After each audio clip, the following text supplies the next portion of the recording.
एक होता है सरासर झूठ बोलना। कोई कारण है कि जनता किसी विचार पे इस समय सोच रही है किसी के बारे में। विश्वविद्यालय में मैं जानता हूँ आप श्रावस्ती में कुछ पत्रकारों को इंटरव्यू दे रहे थे। आपके मुंह से निकल गया या आपने कह दिया कि राम शिरोमणि वर्मा ने ही स्वतंत्रता कराई होगी, उस पर बड़ी चुटकी ली सपा वालों ने? क्या कहेंगे इस पे आप? कोई भी काटे मुझे ना बुलाया जाए। मेरे को फीता काटने के लिए काम नहीं होता है, क्योंकि काम हो जाता है, जनता को पता रहता है फीता कौन होता है। नमस्कार, मैं हूं योगेंद्र विश्वनाथ त्रिपाठी। स्वागत है आप सभी का द पूर्वांचल पोस्ट पे। मेरे साथ आज फिर एक बार साकेत मिश्रा जी बैठे हुए हैं, जो लोकसभा 58 के प्रत्याशी हैं। श्रावस्ती से इन्होंने दम भर रखा है और इनकी रफ्तार को धीमी करने के लिए साइकिल पर सवार होकर राम शिरोमणि वर्मा फिर से चुनावी मैदान में हैं। 25 तारीख को यहाँ पर वोट पड़ना है। 66वें चरण में वोटिंग की जाएगी। 19,72,000 मतदाता इन दो प्रत्याशियों का फिलहाल इन दो प्रत्याशियों के भाग्य का फैसला करेंगे।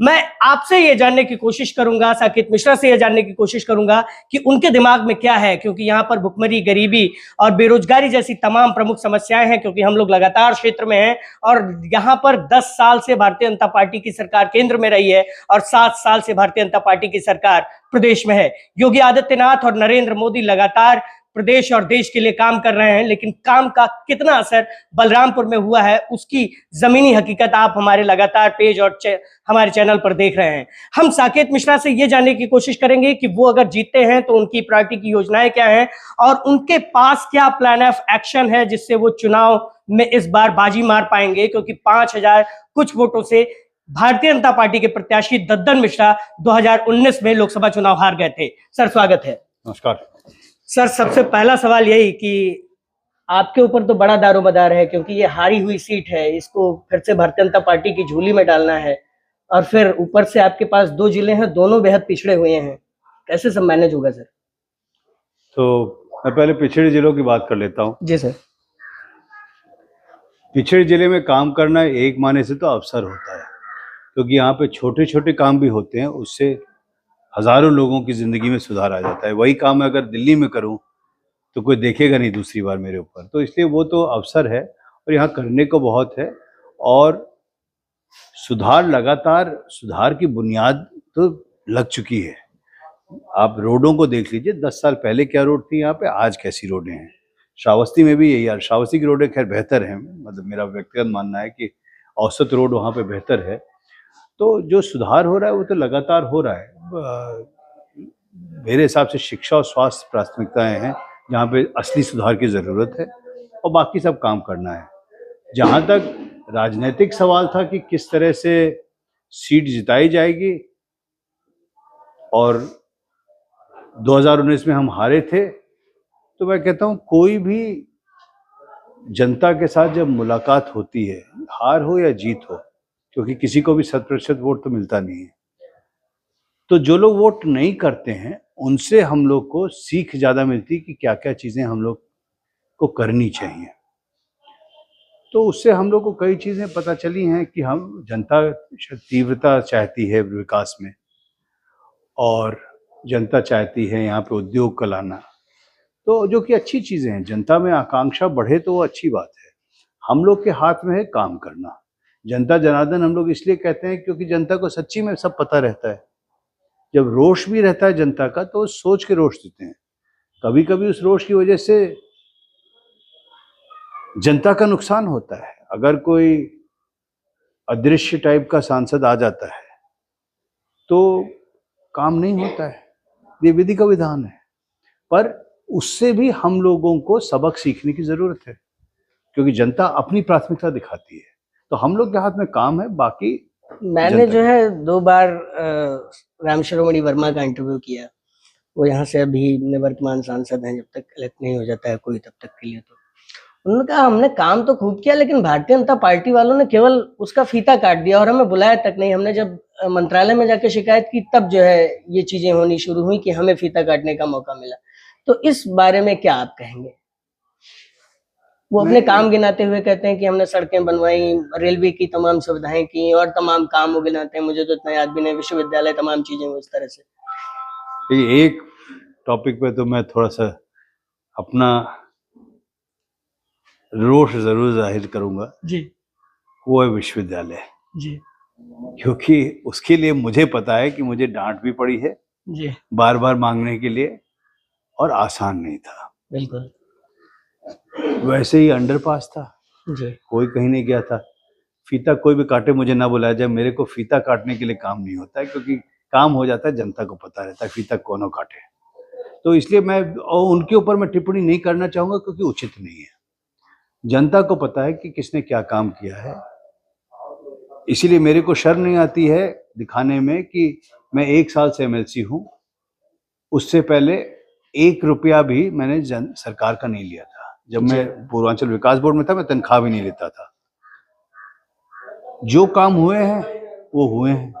अगर आपके हॉस्पिटल में अल्ट्रासाउंड मशीन लगी है, तो आपके निजी पैसे से लगी है ये मतलब पूरे? निजी हो या कहीं से, कुछ मैंने डाला, कुछ मेरे मित्रों ने डाला, इन सब चीजों में ये सब श्रेय तो बाद में होता है। पहले ये देखना होता है कि काम हो रहा है कि नहीं हो रहा है। काम हो रहा है कि नहीं हो रहा? फीता वीता तो ये सब कटता रहता है। फीता तो एक दिन कटता है, कोई याद नहीं रखता है, पर जनता याद तब रखती है जब अगली बार बाढ़ आएगी और आदमियों को चलने को अंडरपास में मौका मिल जाएगा, जहां पे वो कट जाते थे। आप श्रावस्ती में कुछ पत्रकारों को इंटरव्यू दे रहे थे, आपके मुंह से निकल गया या आपने कह दिया कि राम शिरोमणि वर्मा ने ही स्वतंत्रता कराई होगी, उस पर बड़ी चुटकी ली सपा वालों ने? क्या कहेंगे इस पे आप? नहीं, अब श्रेय लेने के लिए तो कोई कुछ भी ले सकता है श्रेय। तो आप जैसे विश्वविद्यालय था, जी उसी पे विश्वविद्यालय पे ही मैंने अपना टिप्पणी दी थी, क्योंकि मैं उस दिन थोड़ा अचंभित था। जी देखिए, एक होता है कि राजनीतिक में आप श्रेय लेने की आदत डाल दें, एक होता है सरासर झूठ बोलना। कोई कारण है कि जनता किसी विचार पे इस समय सोच रही है किसी के बारे में। विश्वविद्यालय में मैं जानता हूँ, आप लोग में ही एक सीनियर हैं, उन्होंने भी मेहनत की थी, बिल्कुल और मैं हर जगह श्रेय देता हूँ। कोई एक आदमी कभी कोई कुछ नहीं लाता है। आपके डीएम साहब ने बड़ी मेहनत की थी, और अंत में माननीय योगी आदित्यनाथ जी ने सोच समझ करके जब सोचा कि यहाँ पे जरूरी है, क्योंकि बहराइच से अगर कोई विद्यार्थी आ रहा है तो उसके लिए 80-90 किलोमीटर होता है, ये सब सोच करके किया गया। सवाल ये है कि उस पूरी गतिविधि में, एक दिन में तो कुछ हुआ नहीं था, उस पूरी गतिविधि में कोई दिखा क्यों नहीं? तो श्रेय हाँ। तो कोई कहीं पे भी ले सकता है किसी चीज का। तो मतलब आप कह रहे हैं कि एक तरह से ये श्रेय लेने की जो आदत है वो गलत है? मतलब काम थोड़ा सा करा ले, कम से कम मैं तो कहता हूँ 10% भी काम में लग जाए तो श्रेय ले लें, मेरे को कोई दुख नहीं होता है। ठीक है, दूसरे सवाल पे आते हैं। सवाल ये है कि मैं खुद घूम रहा हूँ, आप खुद घूम रहे हैं और आपको सड़कों की हालत पता है। अपना जो बॉर्डर है वो 83.5 किलोमीटर जो है लंबा चौड़ा बॉर्डर है, नेपाल से शेयर करता है। जो बॉर्डर एरिया के वनटांगिया ग्राम है, या जो वनटांगिया थे, राजस्व हो गए चकबंदी के बाद, वो ग्राम है, वहां पर आज भी जो है सड़क, बिजली, पानी जैसी नितांत आवश्यक मूलभूत सुविधाओं का अभाव है। भारतीय जनता पार्टी, फिर मैं कहूंगा कि 10 साल से केंद्र में है, 7 साल से प्रदेश में है, उन गांवों की सुध क्यों नहीं ली गई? क्योंकि प्राथमिकता करनी होती है। हमारा देश अपार धन का देश नहीं है। सबसे पहले देखना होता है, अगर कहीं पे 1000 लोग के लिए जो काम करना है और 10 लोग के लिए काम करना है, तो वो प्राथमिकता देखनी होती है। दूसरा ये भी देखा जाता है कि कहाँ पे जैसे सड़क बननी हो, जंगल क्षेत्र में बनती है, बॉर्डर क्षेत्र में बननी है, तो उस पर जो प्रोजेक्ट बनता है उस पर सोचना ज़्यादा पड़ता है, क्योंकि सुरक्षा व्यवस्था क्या है, वहाँ पे सांप्रदायिक समीकरण क्या है, तस्करी हो रही है कि नहीं हो रही है, जंगल इलाका है, पेड़ कितने कटेंगे, तो ग्रीन ट्राइब्यूनल से भी चेक करना होता है, क्योंकि उस पर भी रूल है। तो इन सब चीज़ों को देख करके जो आपने मुद्दा उठाया बहुत गंभीर है, क्योंकि वहाँ पे उन लोग के पास कुछ है ही नहीं इस समय। जी बिल्कुल। परंतु ये सोच करके करना पड़ता है कि किस तरह से काम हो, तो इसलिए वहाँ पे थोड़ा सा धीरे है। देखिए, बम्बई में कोई गड्ढा भी बनता है तो तुरंत ठीक हो जाता है, क्योंकि उस सड़क पे 1 लाख लोग को चलना होता है। वैसे यहाँ पे आपका झारखंडी पे ओवरब्रिज बनना बहुत ज़रूरी है, और जगह से ज़्यादा ज़रूरी, क्योंकि वहाँ पे पता नहीं कितने लाख लोग रोज चलते हैं। तो उसकी वजह से विकास, और जो जो चाहे वो सड़क बन रही हो या पानी आए या बिजली आए, जैसे बिजली भी कई इलाकों में नहीं पहुंचा है अभी, तो वो कभी कभी परिस्थितियों के हिसाब से प्राथमिकता करनी हम पड़ती है। लोग डेवलपमेंट कम्युनिकेशन पढ़ते थे तो उसमें गांधीयन अप्रोच पढ़ाया जाता था। गांधी जी का कहना था कि जो है तमाम जो चीजें हैं वो जो है अंतिम व्यक्ति तक पहुंचना चाहिए। मैं कल इंटरव्यू कर रहा था उस इलाके में, बरहवा का इलाका है, वहां पे भीषण आग लगी और एक महिला हताहत हुई, मर गई, फिर करोड़ों का नुकसान हुआ। वो सारे गरीब लोग हैं। मेरी आंख से जब मैं पीटीसी कर रहा था तो आंसू आ गए, मेरी आंख से आंसू आ गए। आप समझिए कितना दुख होगा। वहां पे अगर कोई महिला प्रेग्नेंट है और वो अस्पताल तक पहुंचना चाहे तो उसे 3 घंटे लग जाते हैं। नहीं, सही बात है। मतलब आपकी आंख में आंसू आ रहा है, वो हुआ, तेंदुआ ग्राम हुआ, इन सब जगहों पे अब वो हालात ऐसे हो गए, जैसे तेंदुआ ग्राम ले लीजिए, ठीक जी, है, तेंदुआ नगर। तेंदुआ नगर जी वहां पे शायद आबादी है 1100 कुछ की, जी। ठीक है, 3 वहां पे कस्बे हैं। 3 भदवार हाँ, मज रहे हैं, भदवार और तो होता ये वहां पे, क्योंकि कुछ कुछ है सिंचाई विभाग का रास्ता बंदे के बगल वाला, जी। कुछ है जंगल के थ्रू, कहीं पे खड़ंजा है। आज से नहीं, जब माननीय श्रुति शर्मा जी थी तब से मैंने काम इस पे शुरू किया। मैंने कहा कि आप और ना करिए, कम से कम जो 500 मीटर बंधे पे ऊपर है उसके लिए मैं पैसा देने को तैयार हूँ, सीधे बन जाएगा। काम करना है। मतलब आंसू तो छोड़िए, वहां पे दिल मतलब हिल जाता है आदमी जब देखता है कि क्या अभाव है।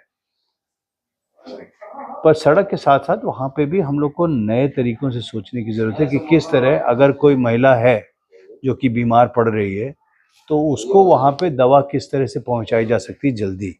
अगर गर्भवती महिला है तो उसका किस तरह से वहां पे, जैसे आजकल आपके फोन पे सब आधी टेस्ट हो जाते हैं। बिल्कुल बिल्कुल। तो जरूरत यह है कि हम लोग हर चीज एक दिन में नहीं बदल सकते हैं, पर कम से कम जब तक बदली जा रही है चीज, तब तक किस तरह से हम लोग नए तरीके से जीवन में सुधार ला सकते हैं, उस पर सोचना पड़ेगा। अब आपने अभी बताया कितने लाख लोग यहाँ पे हैं इस क्षेत्र में, 173 की हमारी या 174 किलोमीटर की लंबाई है पूरे क्षेत्र की। तो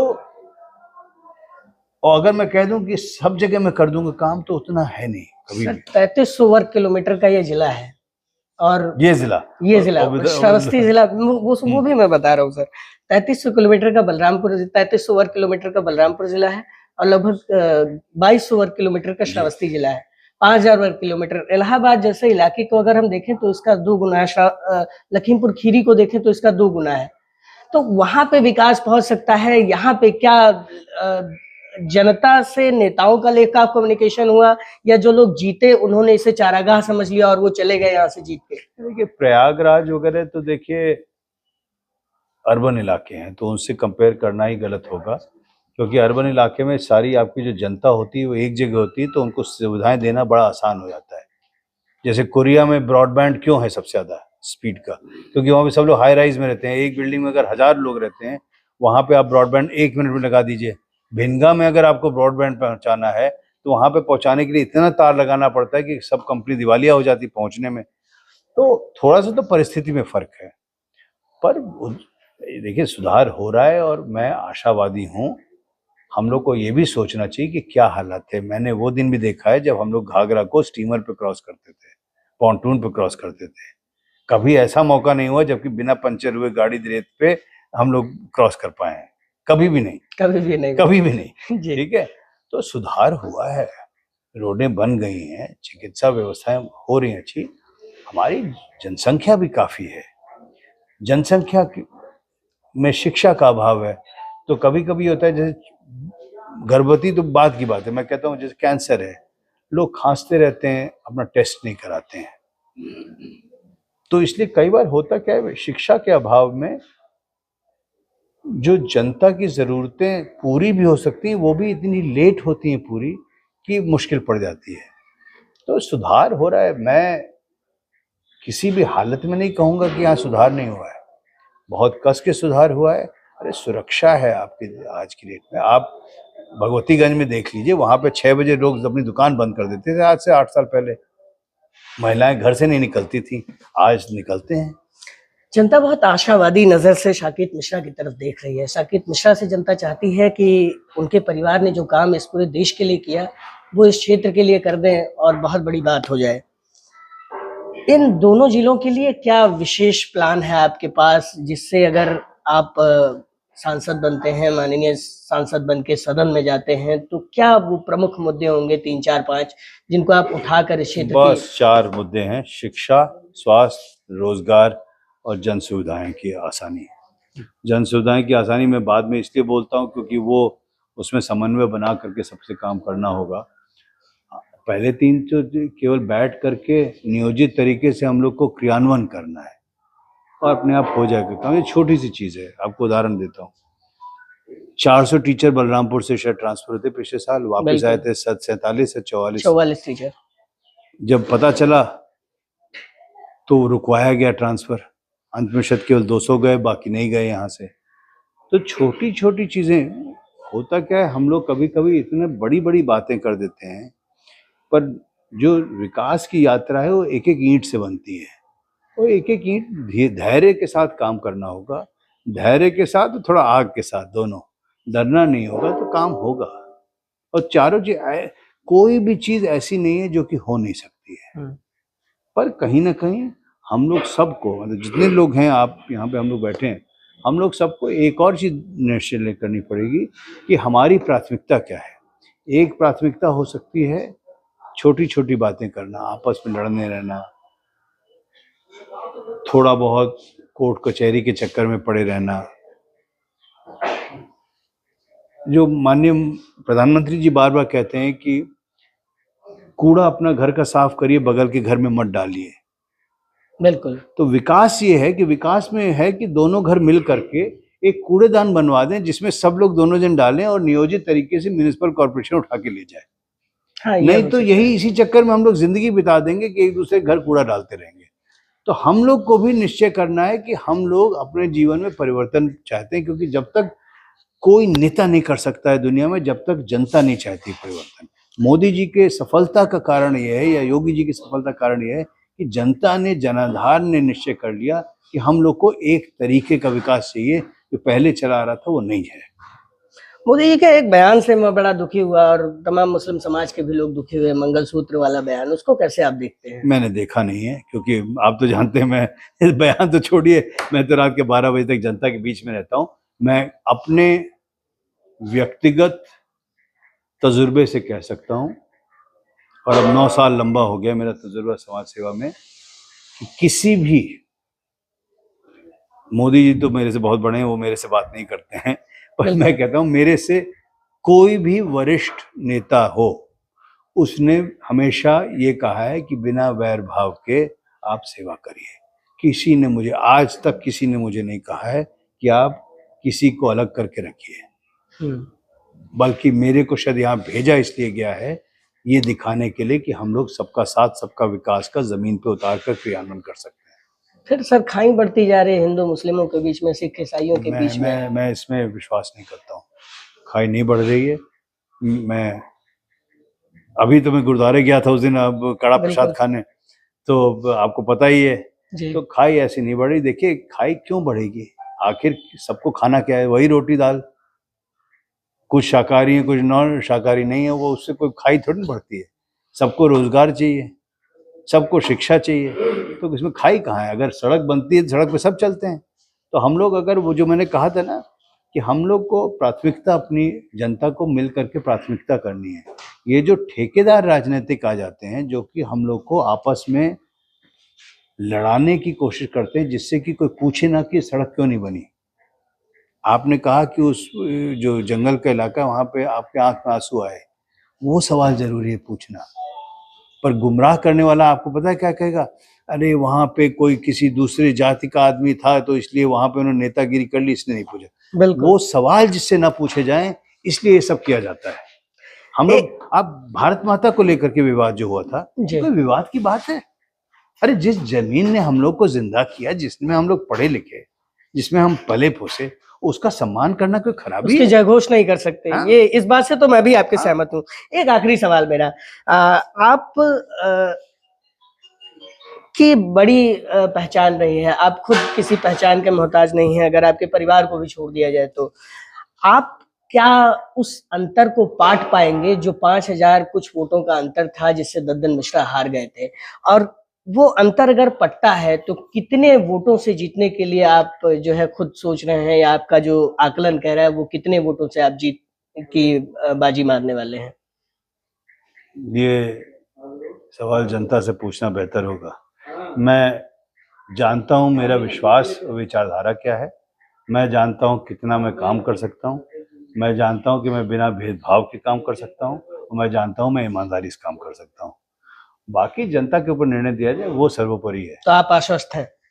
मैं जनता के दिल में मुझे प्रेम मिल जाए, उसका आश्वासन मुझे मिल जाए, मेरे लिए ज़्यादा खुशी, सबसे बड़ी खुशी वही है। वो मिल जाएगा तो सब कुछ ठीक होगा।